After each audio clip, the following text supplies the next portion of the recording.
Alors nous sommes le 4 février, ce matin, et ma première question pour vous, c'est qui a trouvé que ce mois de janvier était trop long? Il y a juste Corinne. Ouais, ok. Moi, je vous pose la question parce que, honnêtement, c'est quelque chose que j'ai vu énormément ces derniers temps, que ce soit sur les réseaux, que ce soit dans les discussions que j'avais avec mes amis. Tout le monde se plaint du mois de janvier. Chaque année, c'est la même chose, mais cette année, j'avais l'impression que c'était encore plus présent. Et moi, je me suis posé la question de pourquoi est-ce que ce mois de janvier nous paraissait aussi long, finalement. Et le premier élément de réponse, ce serait de dire, il est vraiment long, 31 jours, hein, donc c'est pas rien. Mais vous allez me dire, en décembre, il y a aussi 31 jours. Donc pourquoi est-ce que le mois de janvier, il paraît beaucoup plus long que le mois de décembre? Et en fait, la grande différence, c'est que en janvier, franchement, il se passe rien de spécial, globalement. On sort d'un mois de décembre où, dès novembre, on a commencé à préparer les fêtes de Noël. Ensuite, au mois de décembre, on commence à s'intéresser aux cadeaux, à ce qu'on va offrir, etc. Pour les plus préparés, on achète ces cadeaux mi-décembre. On prépare le repas. Noël arrive, enfin, le 25. Entre Noël et le 1er, on est encore dans l'ambiance, on regarde des films de Noël, on est dans nos petits pilous, etc. Donc on est encore dans cette effervescence-là. Et après, le 1er janvier, il n'y a plus rien. Il n'y a plus grand-chose. Enfin, en tout cas, on a cette impression qu'on est sorti de cette période de fête et que le soufflet retombe, finalement. Et donc, janvier arrive, il fait froid, les journées sont beaucoup plus courtes, on est fatigué, il y a les virus, tout le monde est malade, l'ambiance n'est pas hyper joyeuse. Et en fait, ça traîne en longueur. Mais en même temps, janvier, c'est aussi une période de changement, de grands bouleversements. Il se passe beaucoup de choses, en fait, en janvier, même si on a l'impression qu'il ne se passe rien. Les résolutions personnelles, on met tout en place. On commence à retourner au sport, on commence à manger mieux, on commence peut-être à s'occuper des projets qu'on a laissés tomber pendant l'année passée. Et il y a les réformes politiques. Et on s'active en fait pour préparer les projets de 2024. Ça y est, on peut se lancer dans cette année-là. Et donc au final, le mois de janvier, c'est aussi un mois où on a beaucoup d'attentes. On veut vivre autre chose, on veut que ça bouge et on veut que ça aille vite en fait. On veut voir les résultats rapidement.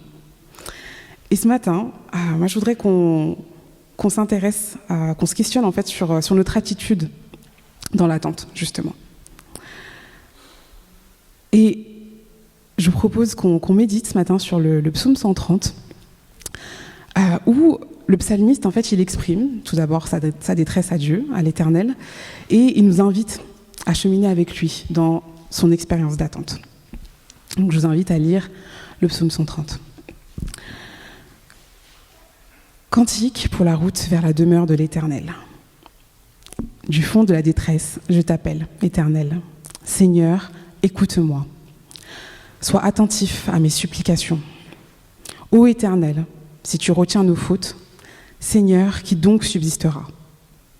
Mais le pardon se trouve auprès de toi afin qu'on te révère. Moi, je m'attends à l'Éternel. Oui, je m'attends à lui. De tout mon être, j'ai foi en sa parole. Je guette le Seigneur bien plus que les guetteurs n'attendent le matin. Oui, plus que les guetteurs n'attendent le matin. Ô Israël, place ta foi en l'Éternel, car c'est auprès de lui que l'on trouve l'amour. On trouve auprès de lui une parfaite délivrance, et c'est lui qui délivrera Israël de tous ses péchés. Amen. Ce matin, je nous propose de voir deux attitudes à adopter dans l'attente selon l'exemple du psalmiste. Et tout d'abord, nous allons voir qu'il faut attendre dans la confiance. Ici, le psalmiste, il attend quoi? Il attend le pardon de Dieu. Son âme, elle est affligée parce qu'elle prend conscience de sa culpabilité devant Dieu.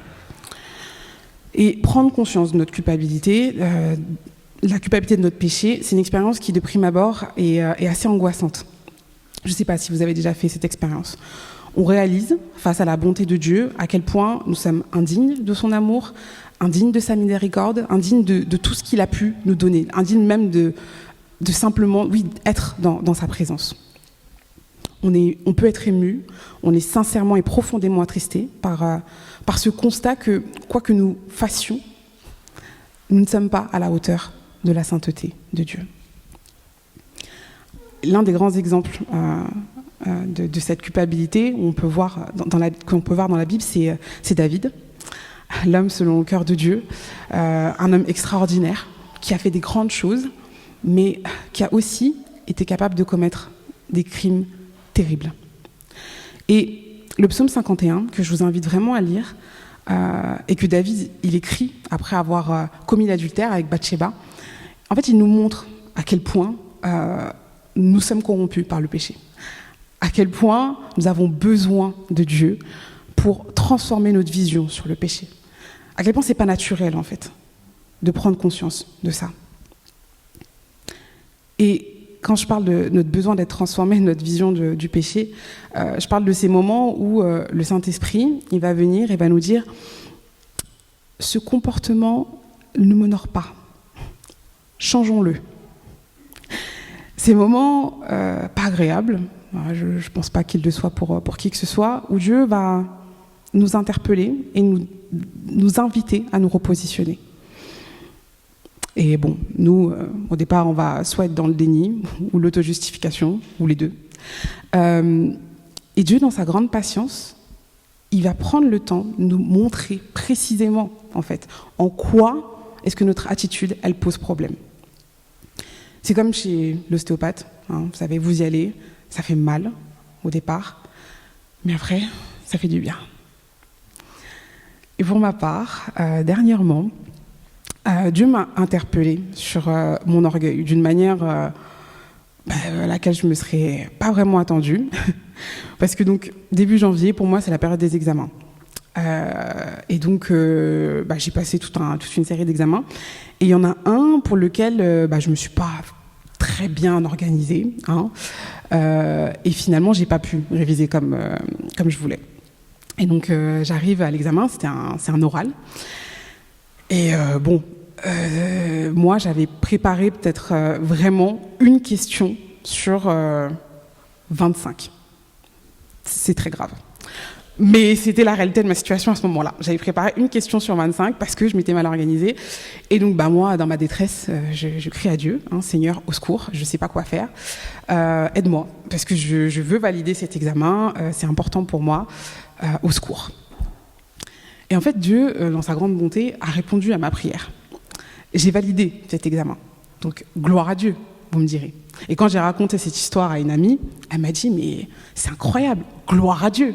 Genre, vraiment, tu n'as pas révisé cet examen. Et en fait, Dieu m'a permis de me souvenir de certaines choses et j'ai pu valider. Et je précise que j'ai eu une note au-dessus de la moyenne. Donc, je n'ai pas juste validé. Dieu m'a vraiment permis d'avoir au-delà.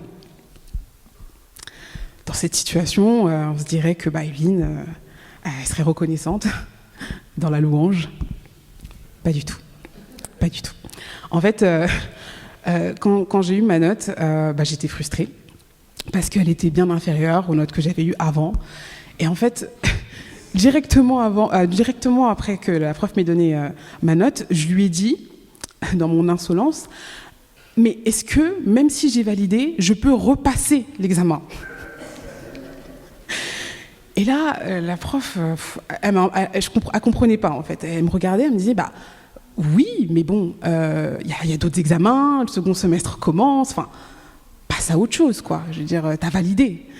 Et moi, en fait, je suis restée avec ma frustration. Et donc, je remonte dans ma chambre d'étudiante et je pleure. Je pleure. Et dans mes larmes, Dieu m'interpelle. Et puis, il me dit, écoute, Evelyne, ce comportement ne m'honore pas, changeons-le.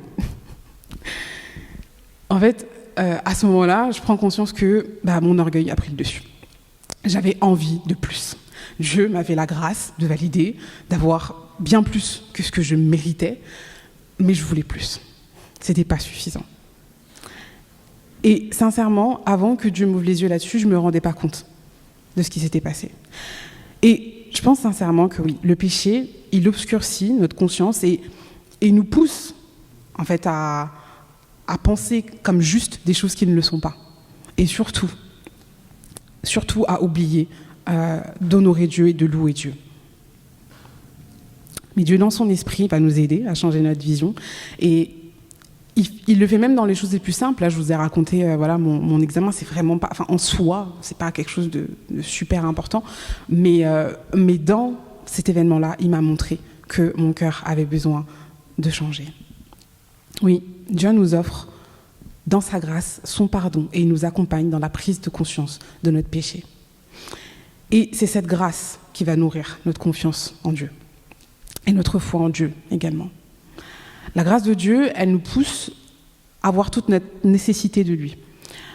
Il est le seul qui puisse vraiment nous libérer de notre péché. Et dans le psaume 130, on voit à quel point le psalmiste, il est transformé par cette prise de conscience du pardon et de la grâce de Dieu.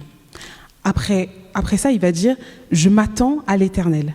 Oui, je m'attends à lui de tout mon être. J'ai foi en sa parole. » On sent qu'il y a eu un avant et qu'il va très, très clairement y avoir un après cette prise de conscience. Et une image que je trouve assez parlante, c'est celle d'un homme qui gravirait une montagne dans le brouillard, dans le froid, il est fatigué. Il attend d'arriver en haut, il cherche quelque chose en haut, il aspire à arriver au sommet et une fois qu'il est en haut, il en prend plein la vue. C'est une vision magnifique, un spectacle extraordinaire. Il est ébloui. Et en fait, lorsqu'il redescend de l'autre côté, il a la tête remplie de ce qu'il a vu, de ces images. Il est heureux et il prend plaisir à redescendre en gardant en tête le souvenir de ce qu'il a vécu à ce moment-là. Et en fait, le psalmiste, dans sa détresse, il va se tourner vers Dieu, il va regarder en haut, il va voir la grâce de Dieu, prendre conscience de sa grâce immense et ça va le remplir de confiance. Après avoir vu la grâce de Dieu, il n'est pas juste dans l'attente, mais maintenant il s'attend à Dieu lui-même. Il est dans une totale dépendance à Dieu. Est-ce que nous marchons avec la même confiance que le psalmiste ? Quelles sont nos attentes pour 2024 ? Est-ce qu'on en a parlé avec Dieu ?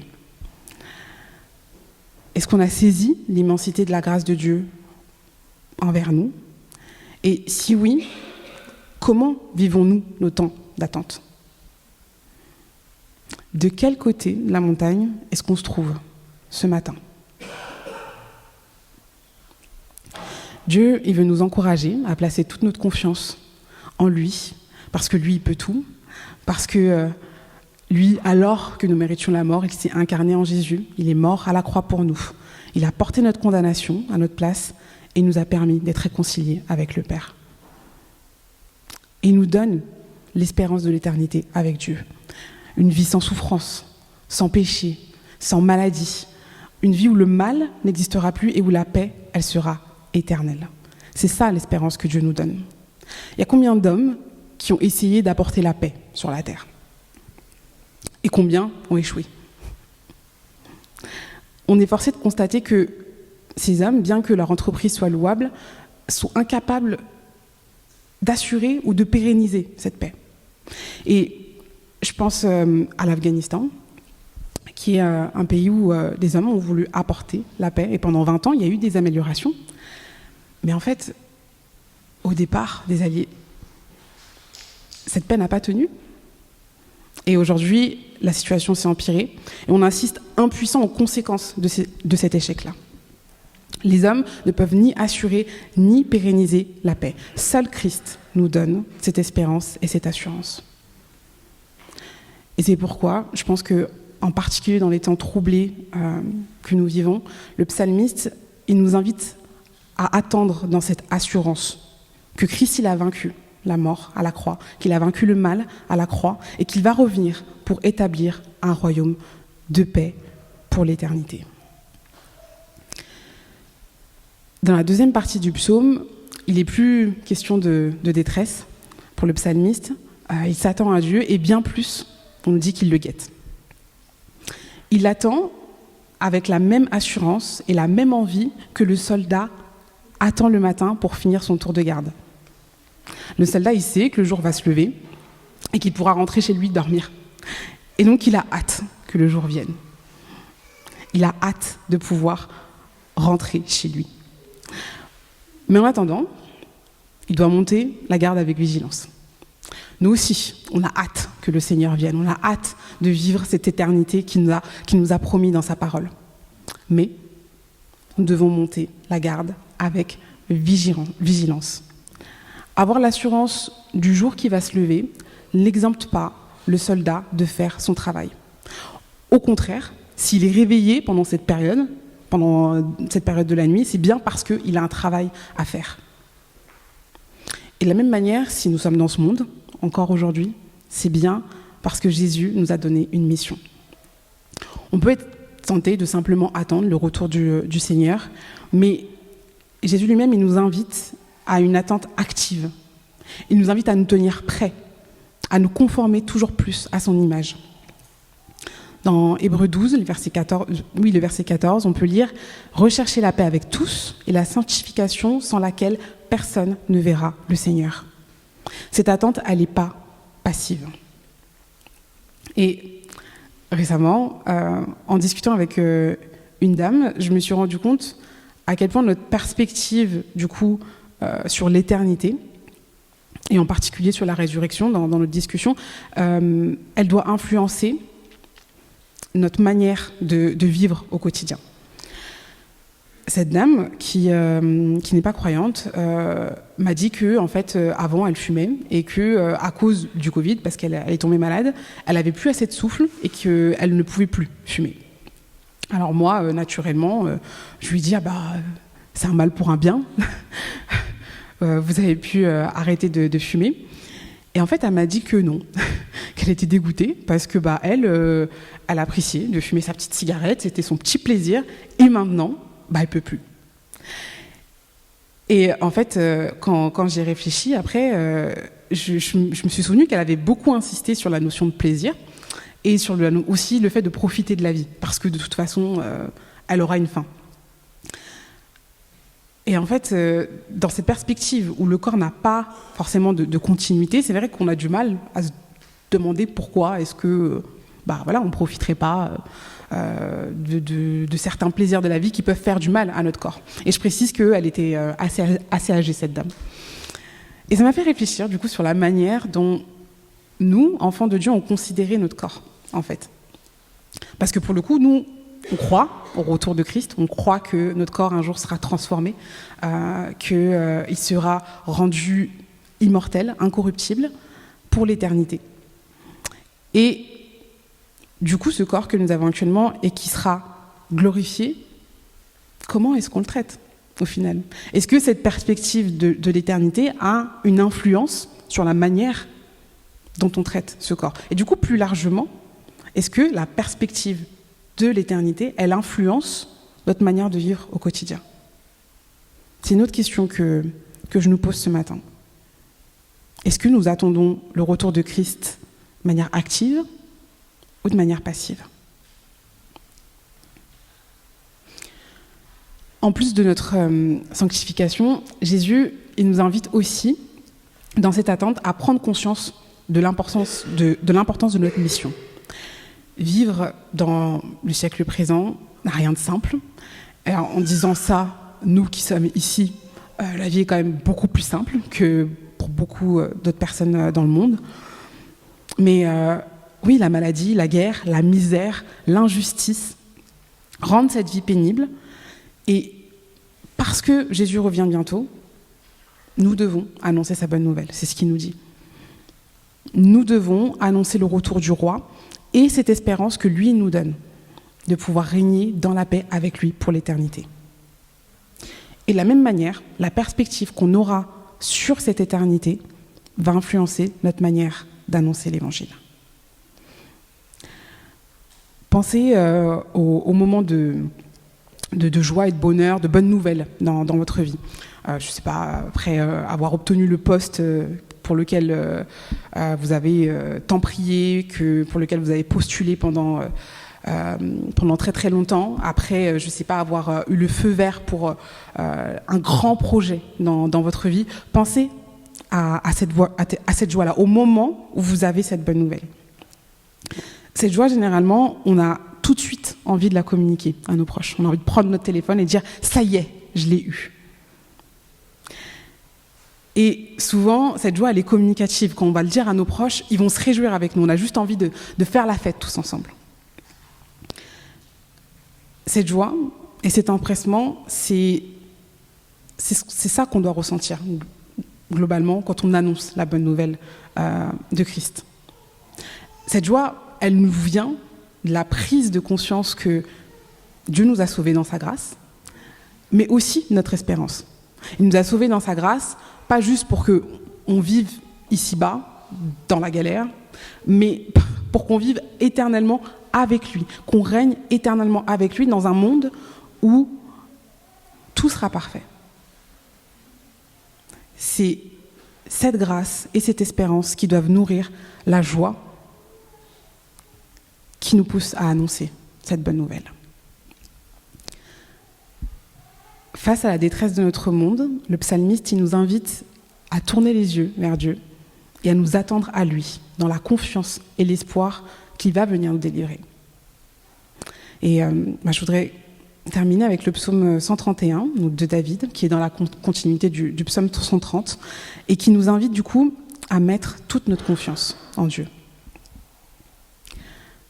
Ô Éternel, mon cœur ne s'enfle pas d'orgueil, mes yeux n'ont pas visé trop haut, et je ne me suis pas engagée dans des projets trop grands, trop élevés pour moi.